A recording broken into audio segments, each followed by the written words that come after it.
नमस्कार विद्यार्थी मित्रांनो, स्वागत आहे तुमचं माझ्या यूट्यूब चॅनलवरती. मी PSI भागवत मुलगीर. आज पॉलिटीचं आपलं सेकंड लेक्चर आहे. आपण मोफत लेक्चरची सिरीज चालू केलेली आहे. सर्व सब्जेक्ट म्हणजे जे काही MPSC कंबाईनला जेवढे काही सब्जेक्ट टॉपिक असेल तेवढे सर्व टॉपिक आपण घेणार आहोत. सध्या आपलं PYQ ॲनालिसिसचे लेक्चर चालू आहेत. त्यामध्ये आपलं भारतीय राज्यघटनेचं हे दुसरं लेक्चर आहे. तर अशाच प्रकारे ही सिरीज चालू ठेवण्यासाठी आणि तुम्हाला पूर्ण लेक्चर मोफत मिळवण्यासाठी मला थोडं प्रोत्साहन भेटलं तर मी अजून चांगल्या प्रकारे तुम्हाला देईन. त्यामुळं काय करा, की आपल्या प्रत्येक लेक्चरची लिंक तुमच्या सर्व मित्रांना आणि ग्रुप्समध्ये शेअर करा आणि तसं स्टेटस वगैरे ठेवू शकता तुम्ही. तर चला चालू करूयात. आपलं सेकंड पॉलिटीचं लेक्चर आहे भारतीय राज्यघटनेची वैशिष्ट्ये. तर या ठिकाणी बघा, भारतीय राज्यघटनेची वैशिष्ट्ये.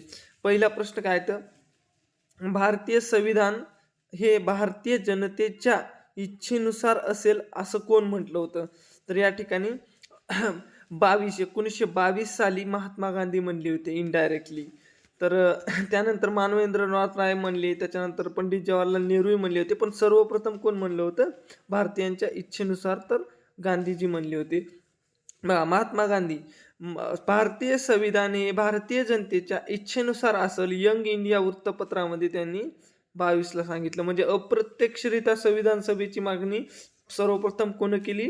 तर गांधीजींनी अप्रत्यक्षरित्या. पण असं म्हणले होते की भारतीय जनतेच्या इच्छेनुसार संविधान असेल, हे म्हणजे इनडायरेक्टली संविधान सभा.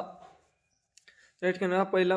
त्याच्यानंतर सेकंड पॉईंट बघा, मानवेंद्रनाथ रॉय 1934 पुरोगामी लोकशाहीवादी पुरोगामी लोकशाहीवादाचे जनक असणारे रॉय यांनी सर्वप्रथम संविधान सभेची किंवा घटना सभेची काय मांडली? संकल्पना मांडली. म्हणजे प्रत्यक्षात संकल्पनेची कोण मांडली? संविधान सभेची संकल्पना प्रथम तर मानवेंद्रनाथ राय, अप्रत्यक्षरित्या महात्मा गांधी. तर बघा, पंडित जवाहरलाल नेहरू. काय? पंडित जवाहरलाल नेहरू.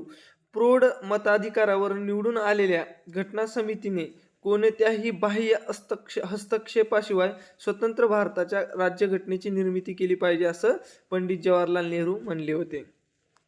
प्रौढ मताधिकारावर आधारित हे लक्षात ठेवा. त्याच्यानंतर आता सेकंड प्रश्न बघा. तर भारतीय राज्यघटनेच्या स्त्रोतांबाबत खालील विधानांचा विचार करा. तर संसदीय लोकशाही आपण ब्रिटिशांकडून घेतलेली आहे, बरोबर आहे. संघराज्य अमेरिकेकडून घेतलेलं आहे आपण. मार्गदर्शक तत्व आयर्लंडकडून घेतलेले आहेत, बरोबर आहे. सामायिक सूची म्हणजे समवर्ती सूची ऑस्ट्रेलियाकडून घेतलेली, हे पण बरोबर आहे. तर आपल्याला काय चाललंय? बरोबर असलेल्या विधानांचा विचार करा. तर ह्याच्यात फक्त अ दिलं, ह्याच्यात अ ब दिले, ह्याच्यात अ ब क दिले पण ड दिलं नाही, त्याच्यामुळे हे रॉंग. सर्व बरोबर आहेत, 4 नंबर. तर आता बघा खाली भारतीय राज्यघटनेचे स्त्रोत दिले तर लक्षात ठेवायचे आहेत. Comparative study. तर बघा, भारतीय शासन कायदा सुमारे 250 तरतुदी 1935च्या भारत सरकार कायद्याकडून घेतलेले आहेत. त्यामध्ये लोकसेवा आयोग असेल, त्यानंतर राज्यपाल पद, राज्यपालाची नियुक्ती नाही बरं, राज्यपाल हे पद. त्याच्यानंतर संघराज्य योजना, संघराज्य नाही, संघराज्य तरतूद अमेरिकेकडून, पण संघराज्य योजना जे आहे ते कोणाकडून? 35च्या कायद्यातून. प्रशासकीय तपशील, त्यानंतर न्याय व्यवस्था आणि आणीबाणी विषयक तरतुदी. बघा, आणीबाणी दरम्यान मूलभूत हक्क स्थगित करणं जे आहे ते आपण जर्मनीच्या वायजरच्या घटनेकडून घेतलेलं आहे. पण आणीबाणीची विषयक तरतुदी आपण भारतीय शासन कायदा 35 मधून घेतलेला आहे. ते कंपॅरेटिव्ह लक्षात ठेवा. राज्यपाल पद हे आपण 1935च्या ह्याच्यातून घेतलेलं, हे नोटीस करा. आणि राज्यपालाची नियुक्ती केंद्राचा प्रतिनिधी म्हणून कॅनडाकडून, पण ह्याच्यात दिलं नाही वाटते. थांबा, खाली दिलेलं असेल कदाचित. हां, खाली राईट बघा, हे कॅनडामध्ये काय दिलंय? राज्यपालाची केंद्राकडून नियुक्ती. त्याच्यानंतर काय? जर्मनी आणीबाणी दरम्यान मूलभूत हक्कांची स्थगिती. बघा दिले का नाही? असं कंपॅरेटिव्हली स्टडी बघा आता. त्यानंतर बघा, संसदीय शासन व्यवस्था म्हणजे ब्रिटिश घटनेकडून काय? संसदीय शासन व्यवस्था. त्याच्यानंतर काय? एकच नागरिकत्व, कायद्याचे राज्य, कॅबिनेट व्यवस्था, द्विग्रही संसद, फर्स्ट पास्ट पोस्ट सिस्टीम, कायदा करण्याची पद्धत. बघा, कायद्याची योग्य पद्धत अमेरिका, कायद्याने प्रस्थापित पद्धत जपान आणि कायदा करण्याची पद्धत ब्रिटिशांकडून घेतली. कंपॅरेटिव्ह बघा, कायद्याची योग्य पद्धत जर म्हणलं तर अमेरिका, कायद्याने प्रस्थापित पद्धत म्हणलं जपान आणि कायदा करण्याची पद्धत म्हणलं तर ब्रिटिश. मग हे कंपॅरेटिव्ह लक्षात ठेवा. त्यानंतर संसदीय विशेष अधिकार सुद्धा ब्रिटिशांकडून. आता अमेरिकन घटनेकडून बघा काय काय घेतलंय. मूलभूत हक्क घेतलेत, त्यानंतर उपराष्ट्रपती पद घेतलंय, न्यायव्यवस्थेचे स्वातंत्र्य, न्यायालयीन पुनर्विलोकन, कायद्याचे समान संरक्षण. काय? कायद्याचे समान संरक्षण. कायद्यापुढे समानता ब्रिटिश आणि कायद्याचे समान संरक्षण अमेरिका. बघा राष्ट्रपती विरुद्ध महाभियोग हे पण कशातून? अमेरिकेच्या घटनेकडून घेतले. त्यानंतर उच्च व सर्वोच्च न्यायालयांच्या न्यायाधीशांना काय करणं? पदच्युत करणं आणि सरनामा या गोष्टी अमेरिकन राज्यघटनेकडून घेतलेल्या आहेत. त्यानंतर बघा आयर्लंडची घटना. काय? आयर्लंडची घटना. तर बघा आयर्लंडची राज्यघटना त्याच्यामधून काय घेतलंय? मार्गदर्शक तत्वे, त्याच्यानंतर काय? राष्ट्रपतीची निवडणूक पद्धती आणि आयर्लंडकडून काय? राज्यसभेतील नामनिर्देशित सदस्य. बघा राज्यसभेतील नामनिर्देशित सदस्य म्हणलं, निवडणं म्हणलं की आयर्लंड, आणि जर निवडणूक म्हणलं, राज्यसभेतील सदस्यांची निवडणूक म्हणलं तर काय? South Africa. आता बघा ऑस्ट्रेलियाची घटनेकडून काय घेतलंय? समवर्ती सूची. त्यानंतर काय? संसद सदस्यांचे विशेष अधिकार, ऑस्ट्रेलियाची घटना. व्यापार आणि वाणिज्याचे स्वातंत्र्य पण ऑस्ट्रेलिया. संसदेच्या दोन्ही सभागृहाचे संयुक्त अधिवेशन काय? ऑस्ट्रेलियाच. त्यानंतर बघा कॅनडाची राज्यघटना. कॅनडाच्या राज्यघटनेतून काय घेतलंय? प्रभावी केंद्र सत्ता असलेले संघराज्य. बघा नुसतं संघराज्य कोणाकडून घेतलं? अमेरिकेची घटना. संघराज्य योजना कोणाकडून घेतली? 35च्या कायद्यातून. पण संघराज्य केंद्र प्रभावी असलेलं संघराज्य म्हणलं की कॅनडा. शेषाधिकार कोणाकडे? केंद्राकडे असतील, ही तरतूद कॅनडाकडून घेतली. त्यानंतर राज्यपालाची केंद्राकडून नेमणूक केली जाते, तर ही तरतूद कोणाकडून? कॅनडाकडून. पण राज्यपालाची नेमणूक ही अमेरिकेकडून घेतली आहे. राज्यपाल हे पद 35च्या कायदा. बघा किती गोष्टी आहेत कन्फ्युजिंग. नोट करून ठेवा. राज्यपाल पद, राज्यपालाची नेमणूक आणि राज्यपालाची केंद्राचा प्रतिनिधी म्हणून नेमणूक. ह्या ठिकाणी बघा याच्यात कन्फ्युजन होऊ शकतं. बघा आता बघा इथं काय दिले? राज्यपाल हे पद. काय दिले? राज्यपाल हे पद. राज्यपाल हे पद कोणाकडून? 1935च्या कायद्याचं. त्याच्यानंतर तर बघा हे दोन गोष्टी. राज्यपाल पदाविषयी, राज्यपाल पद म्हणलं की 35चा कायदा आणि राज्यपालाची नेमणूक म्हणलं की कॅनडा, केंद्राचा प्रतिनिधी म्हणून नेमणूक कॅनडा. हे दोन गोष्टी फक्त राज्यपाल पदाबाबतीत दोन गोष्टी लक्षात ठेवा फक्त, तिसरी नाही गोष्ट. तर बघा एक काय? पद कुठून घेतलं? 35च्या कायद्यातून. आणि नेमणूक केंद्राचा प्रतिनिधी म्हणून काय? कॅनडा. ह्या दोन गोष्टी लक्षात ठेवा. बाकी अमेरिकेच्या ह्याच्यातून उपराष्ट्रपती हे पद घेतलं होतं, राज्यपाल नाही. तर त्यानंतर बघा तर कॅनडाचं बघितलं आपण. त्या कॅनडाचं काय काय? राज्यपालाची केंद्राकडून नियुक्ती, सर्वोच्च न्यायालयाचे सल्लागार अधिकार क्षेत्र पण कॅनडाकडून, आणि केंद्र व राज्य सूची. लक्षात ठेवा समवर्ती सूची कोणाकडून घेतली? ऑस्ट्रेलियाकडून. आणि राज्य सूची आणि केंद्र सूची कोणाकडून? कॅनडाकडून घेतली, केंद्र सूची आणि राज्य सूची. त्याच्यानंतर फ्रान्सची घटना. गणराज्य ही तरतूद कोणाकडून घेतली? फ्रान्सकडून. तरी सरनाम्यामधील स्वातंत्र्य, समता आणि बंधुता हे तत्व कोणाकडून घेतलेत? फ्रान्सकडून. सोव्हिएत रशियाकडून काय घेतलेत? मूलभूत कर्तव्य घेतलेत. त्याचबरोबर प्रस्ताविकेमधील सामाजिक, आर्थिक, राजकीय न्यायाचे आदर्श कुठून घेतलेत? Soviet Russia. जर्मन घटनेकडून काय घेतले? तर आणीबाणी दरम्यान मूलभूत हक्कांना स्थगिती. आणि जपानच्या घटनेतून काय घेतलंय? की कायद्याने प्रस्थापित पद्धत. बघा कायद्याची योग्य किंवा उचित पद्धत अमेरिका, कायद्या करण्याची पद्धत ब्रिटिश आणि कायद्याने प्रस्थापित पद्धत जपान. हे कन्फ्युजन दूर करा. तुम्हाला जर ऑप्शन मध्ये आलं तर कन्फ्युजन होऊ शकतं. आणि दक्षिण आफ्रिका काय? घटना दुरुस्तीची पद्धत दक्षिण आफ्रिकेकडून घेतली. आणि राज्यसभा सदस्यांची निवडणुकीची पद्धत कोणाकडून घेतली? दक्षिण आफ्रिका. पण नामनिर्देशन किंवा निवडणूक वेगळं, नामनिर्देशन वेगळं. जसं की काही सदस्यांची हे केली जाते राष्ट्रपतीद्वारे, डायरेक्ट नेमणूक केली जाते, निवडणूक होत नसते त्याच्यासाठी. तर ती तरतूद आपण आयर्लंडकडून घेतली आहे, आयरिश घटनेकडून घेतली आहे. आणि निवडणुकीची तरतूद दक्षिण आफ्रिकेकडून घेतली आहे राज्यसभा सदस्यांच्या बाबतीत. आता हे झाला पॉईंट. आता बघा योग्य कथने ओळखा. पृथक्करणीयतेचा सिद्धांत निर्धारित करतो की एखादा संपूर्ण कायदा अथवा त्याचा काही भाग संविधानाच्या विरुद्ध आहे. बरोबर आहे. तर जाऊ दे आता ते बरोबर आहे का नाही खालच्या स्टेटमेंट बघू ते एकदा. बघा, विकसनशील निर्वाचनाचा सिद्धांत. विकसनशील निर्वाचनाचा सिद्धांत हा संविधानाचे निर्वचन करताना सतत परिवर्तनशील सामाजिक विधिविषयक संदर्भ ध्यानात ठेवतो. आता हे जनरल स्टेटमेंट आहे. काय जनरल स्टेटमेंट? ह्याच्यात चूक सापडत आहे का आपल्याला? पॉझिटिव्हिटी येते की काय? याच्यात चूक तर आपल्याला आकलन होत नाहीये आणि चूक दिसत नाही, म्हणजे हे सहसा काय बरोबर स्टेटमेंट असते. Second number. आणि पहिलं स्टेटमेंट काय दिले? पृथक्करणीय सिद्धांत म्हणजे काय? वेगळं करणं. म्हणजे एखादा कायदा आहे तर त्या कायद्याचा पूर्ण कायदाच हे नसतो, पूर्ण कायदाच संविधानाच्या विरोधात असं नाही ना. तर त्याच्यात एखादी तरतूद असू शकते, तर ते काय म्हणाले तेच एखादी तरतूद संविधानाच्या विरोधात असू शकते. म्हणजे पृथक केले, वेगवेगळं केले त्याला, म्हणजे पूर्ण कायद्याचा वेगवेगळे भाग करून जो भाग वेगळा आहे, संविधानाच्या विरोधात आहे, तोच वेगळा काढलाय असं त्यांना म्हणायचे. त्यामुळे एक नंबरचे स्टेटमेंट बरोबर आहे. तर पृथक्करणीयता सिद्धांत निर्धारित करतो की एखादा संपूर्ण कायदा म्हणजे पूर्ण कायदा अथवा त्याचा काही भाग संविधानाच्या विरुद्ध आहे, तर हे बरोबर आहे. आणि 2 नंबर जनरल स्टेटमेंट आहे, ते मारू शकतात, दोन्ही बरोबर. तर बघा आता खालचं, हे असे प्रश्न येत नाही सहसा, पण एखादा आला तर बरोबर मारायचं. त्याचं काही त्याच्यात चूक सापडत नसेल आणि एकदम थोडं साईडचं असेल तर ते बरोबर मारून टाकायचं असते. फॅक्ट नव्हते त्याच्यात त्यामुळे ते बरोबर मारायचे जनरल स्टेटमेंट. आता बघा, भारताच्या संघराज्यात्मक पद्धतीबाबत खालीलपैकी कोणते विधान बरोबर नाहीये? चूक विचारलंय, बरोबर नाही म्हणजे चूक. तर बघा, राज्यघटनेत संघराज्य हा शब्दप्रयोग कुठेही केला नाही, बरोबर आहे. राज्याचा संघ केलेला आहे म्हणून हे पहिलं विधान बरोबर आहे.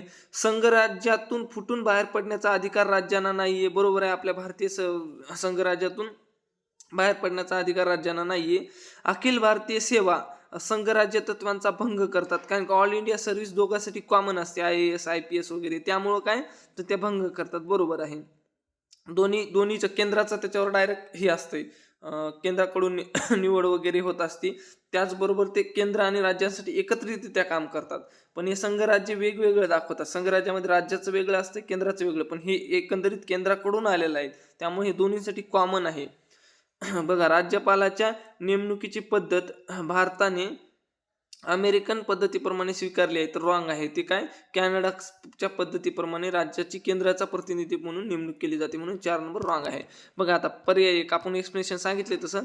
बघा, अनुच्छेद 1 मध्ये भारताचे वर्णन करताना घटक राज्यांना संघराज्याऐवजी घटनाकारांनी संघराज्य याऐवजी राज्यांचा संघ असा उल्लेख केला आहे, बरोबर सांगितलं तेच. पर्याय 2, राज्यांचा संघ असा शब्दप्रयोग करताना डॉक्टर बाबासाहेब आंबेडकरांनी 2 स्पष्टीकरणे दिली होती. भारताचे संघराज्य हे अमेरिकन संघराज्याप्रमाणे घटक राज्यांतर्गत कराराने निर्माण झालेले नाहीये. भारतातील घटक राज्यांना संघराज्यातून फुटून बाहेर पडण्याचा अधिकार नाही.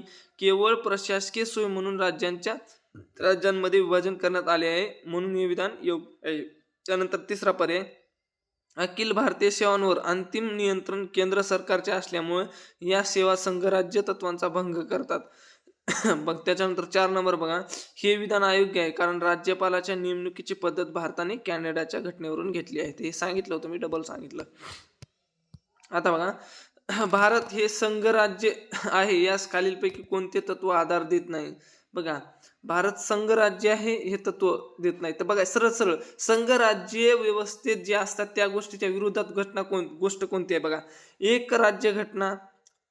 तर इथं कसं आहे माहिती आहे का, संघराज्य म्हणलं की जसं अमेरिकन संघराज्यामध्ये प्रत्येक प्रांताच्या त्यांच्या राज्यांच्या एक वेगवेगळ्या घटना असतात, तर इथे एकच घटना असेल तर ते संघराज्य तत्वाच्या विरोधात आहे. त्यामुळे पहिलंच आन्सर आहे. पण दुसरं बघा, द्विग्रही कायदे मंडळ हे संघराज्याला हे असतंय, कारण की ते बघा, राज्यसभा आहे, राज्यसभेमध्ये खाली जे काही राज्य आहेत त्या राज्यामधून सुद्धा काही लोक निवडून दिले जातात, त्यांच्या विधानसभेचे जे काही सदस्य असतात त्यांच्याद्वारे निवडून दिले जातात.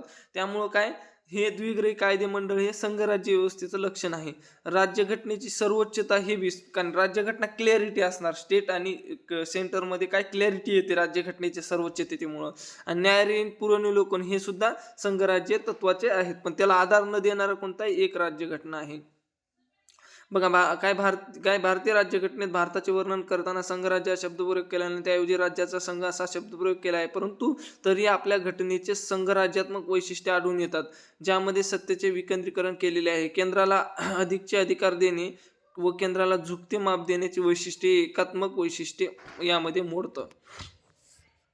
त्यानंतर बघा, संघात्मक आणि एकात्मिक वैशिष्ट्ये बघा, ह्याच्यावर प्रश्न येतो. भारतीय राज्यघटनेची संघराज्यात्मक व एकात्मिक वैशिष्ट्ये बघा. संघराज्यात्मक वैशिष्ट्ये कोणते? केंद्र व राज्य या दुहेरी शासन पद्धती आहे. त्यानंतर सर्वात विस्तृत लिखित राज्यघटना आहे, विस्तृत लिखित राज्यघटना. सूचीच्या माध्यमातून अधिकारांची विभागणी, स्वतंत्र न्यायव्यवस्था, संसदीय शासन पद्धती, ताटर राज्यघटना असेल आणि त्याचबरोबर घटनेची सर्वोच्चता. तर या गोष्टी संघराज्यात्मक वैशिष्ट्ये आहेत. एकात्मिक वैशिष्ट्ये काय? एकच राज्यघटना असणं, घटनेची लवचिकता असणं, त्याचबरोबर प्रभावी केंद्र शासन, एकात्मिक न्यायव्यवस्था, अखिल भारतीय सेवा, आणीबाणीविषयक तरतुदी, एकेरी नागरिकत्व, राज्यपालाची नेमणूक, एकात्मिक लेखा परीक्षण व्यवस्था, राज्यसभेवर प्रतिनिधित्व, असमान प्रतिनिधित्व राज्यसभेवर, त्याच्यानंतर एकात्मिक निवडणूक यंत्रणा असेल. त्यामुळे काय एकात्मिक वैशिष्ट्ये आहेत. त्यानंतर बघा, जर लोकशाहीचे मूल्यमापन केले तर खालील विधान किंवा विधाने लोकशाही व्यवस्थेला अनुसरण नाहीत ते कोणते ओळखा? तर सांगा. आय थिंक हे 2018चा प्रश्न आहे, मी बघितलेला आहे. तर या ठिकाणी बघा बघा लोकशाही म्हणलं की काय? लोकांचं राज्य. जास्ती लोक जितकं पॉप्युलेशन जास्त विचारधारेचं आहे त्याच्याकडून सरकार झुकतं असणं. आता बघा, मुक्त आणि निष्पक्षपाती निवडणुका हे काय अनुसरून आहे. मुक्त आणि निष्पक्षपाती जे काही निवडणुका असतात त्या लोकशाही मूल्याच्या महत्वाच्या आहे त्यासाठी. त्यानंतर व्यक्तीची प्रतिष्ठा महत्वाची आहे, कायद्यासमोर समानता महत्वाची आहे. पण इथं अल्पसंख्याकांचे शासन असते का? नाही. लोकशाही म्हणजे जितके जास्ती लोक, म्हणजे मतदान कशासाठी घेतलं जातं? अल्पसंख्याक नाही, जास्तीत जास्त लोकांचं शासन म्हणजे लोकशाही असते. जेणेकरून बघा लोकांसाठी. मग आता समजा 1,00,000 लोक आहेत, त्याच्यातले 10,000 लोकांचं शासन जर असेल, समजा 500 लोकांचं शासन, तर ते लोकांचं शासन होणार नाही ना. त्यामुळे काय बहुसंख्याकाला महत्व असतं या ठिकाणी. म्हणून काय आहे? रॉंग आहे. हा, लोकशाहीमध्ये अल्पसंख्याकांनाही महत्व असतं पण शासन बहुसंख्याकांचं असतं. बघा, लोकशाहीचे मूल्यमापन हे लोकशाही व्यवस्थेत कितपत रुजली आहे त्यावरून करता येईल. बघा, लोकशाहीमध्ये व्यक्तीची प्रतिष्ठेला महत्व दिले जाते, ना की बहुसंख्य किंवा अल्पसंख्याकांना. लोकशाहीमध्ये लोकांनी निवडून दिलेले राज्य असे मुक्तपणे निवडणुका घेतल्या जातात. तेच मुक्तपणे निवडणुका घेतल्या जातात म्हणजे तिथं बहुसंख्याकांचं म्हणजे असं म्हणतात ना की फिक्सच राज्य आहे त्यांचं. पण एक जितकं जास्ती लोकांना महत्व आहे इथं, म्हणून अल्पसंख्याक किंवा बहुसंख्याकांना इथं दिलंय. पण ऍक्च्युली अल्पसंख्याकांचं शासन तर हे तर होऊच शकत नाही. त्यामुळं हे ऑप्शन बरोबर आहे.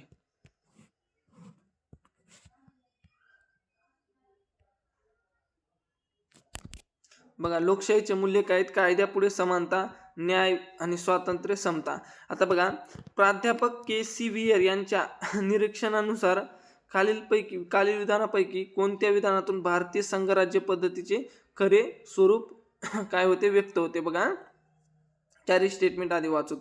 तर बघा, भारतीय संघराज्य संघराज्यात्मक संकल्पनेपेक्षा अधिक क्रियात्मक आहे. त्याच्यानंतर काय?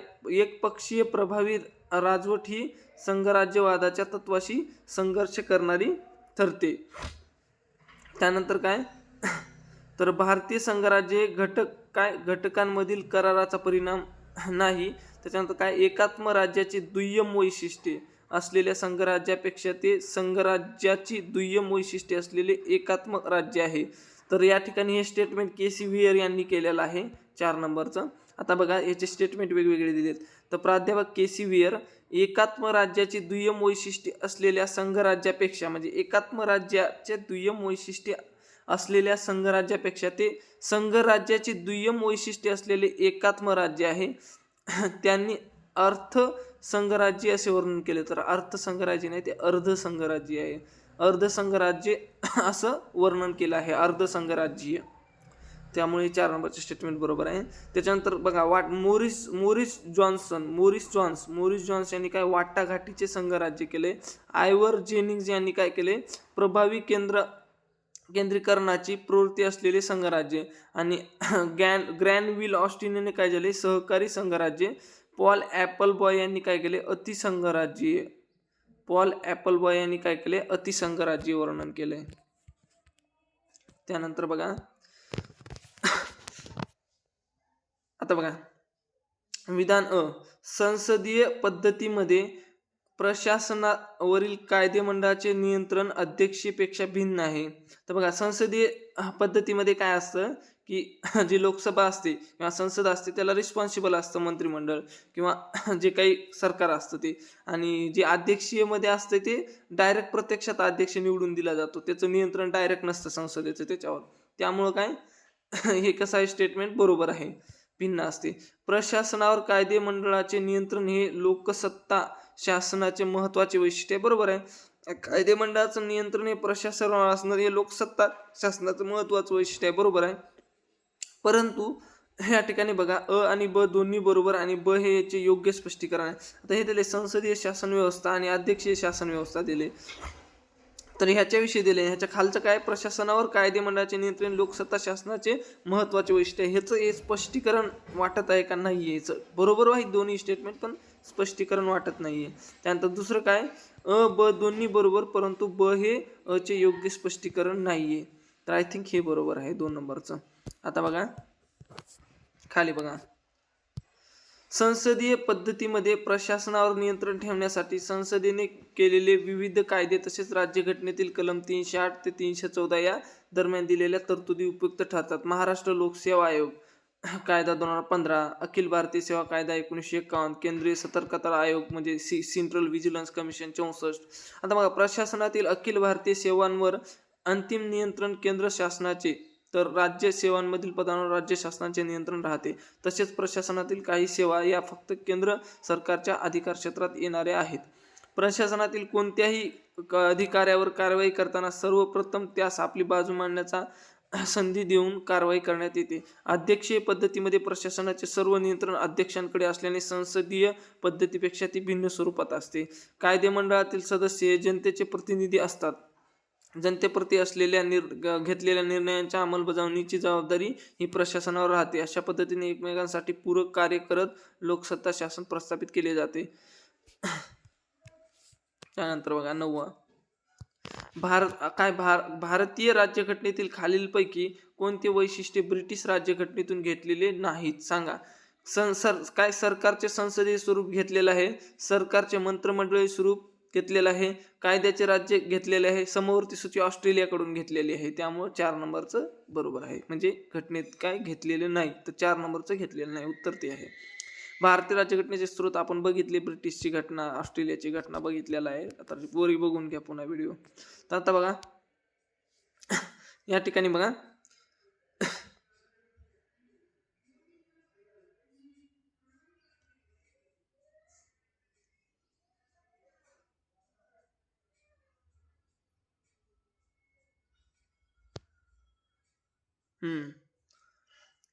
आता बघा आपल्याला हे 4 दिलेत हा 3 मी तर म्हणाले हे खालचं एक दिलंय ना.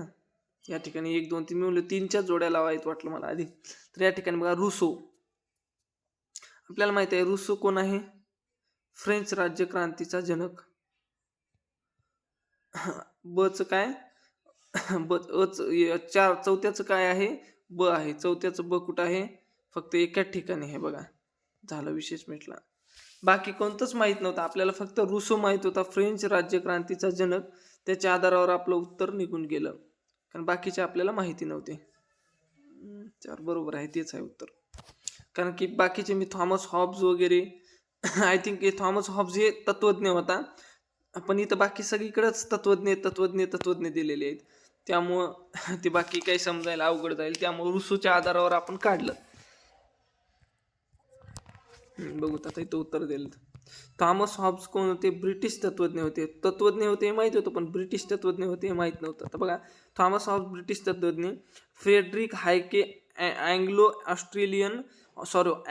ऑस्ट्रियन तत्वज्ञ आहेत आणि रॉबर्ट नॉझिक अमेरिकन तत्वज्ञ आहेत आणि रुसो फ्रेंच राज्यक्रांतीचा जनक. त्यानंतर बघा कितवा होता प्रश्न? 10वा. तर मला वाटते आपला टॉपिक झालेला आहे. तर शेवटी बघा इतर एक्स्ट्रा माहिती बघा. भारतीय राज्यघटनेच्या एकूण 16 कलमांचा अंमल 26 नोव्हेंबर 49 रोजी लागू झाला. त्या खालीलपैकी कोणत्या होत्या बघा? 5 ते 9 नागरिकत्वासंबंधित तरतुदी लगेच लागू झाल्या होत्या. 5, 6, 7, 8, 9 किती? 5 कलम. त्याच्यानंतर 7 राष्ट्रपतींना शपथ घ्यावं लागतील लगेच त्यामुळे ते लगेच लागू केलं. निवडणुका महत्त्वाच्या असतात त्यामुळे निवडणुकाचा विषय 324 लागू केलं. व्याख्या महत्त्वाच्या असतात त्यामुळे 366 67 व्याख्या संदर्भात लागू केलं. 372 सध्या लागू असलेले कायदे पुढे चालू राहण्यासाठी 372 लागू केलं. प्रांतिक संसद तसेच तिचे सभापती उपसभापती याविषयी तरतुदी 379च्या लागू केल्या. त्याच्यानंतर 380 राष्ट्रपती संबंधित तरतुदी होत्या त्या लागू केल्या. 388 हंगामी संसद लागू केली. 391 आकस्मिक परिस्थितीत राष्ट्रपतींचे अधिकार.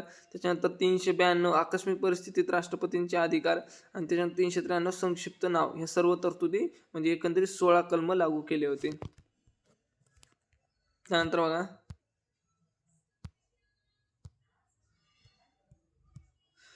घटना समिती प्रतिनिधी धर्म जातीनुसार. तर बघा हिंदू किती होते, 163, मुस्लिम 80, त्याच्यानंतर अनुसूचित जाती 31 आणि ख्रिश्चन भारतीय 6, अनुसूचित जमाती पण 6, शीख 4, अँग्लो इंडियन 3, पारशी 3, अशा प्रकारे एकूण 296.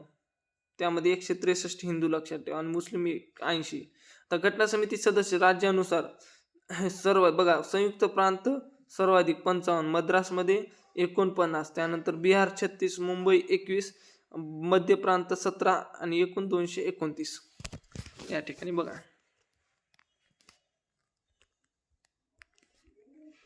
तर हा टॉपिक झालेला आहे. तर अशाच प्रकारे आपण लेक्चर सिरीज कंटिन्यू ठेवणार आहोत. यासाठी तुम्हाला फक्त काय करायचे, आपल्या क्लासची आपल्या यूट्यूब चॅनलची लिंक तुमच्या सर्व मित्रांना शेअर करा. व्हॉट्सअपला लिंकच्या स्टोऱ्या ठेवा, इंस्टाग्रामला लिंकच्या स्टोऱ्या ठेवा, ग्रुप्समध्ये शेअर करा. असं जर जास्ती प्रोत्साहन भेटलं तर आपण कंटिन्यू ठेवू शकतो. धन्यवाद.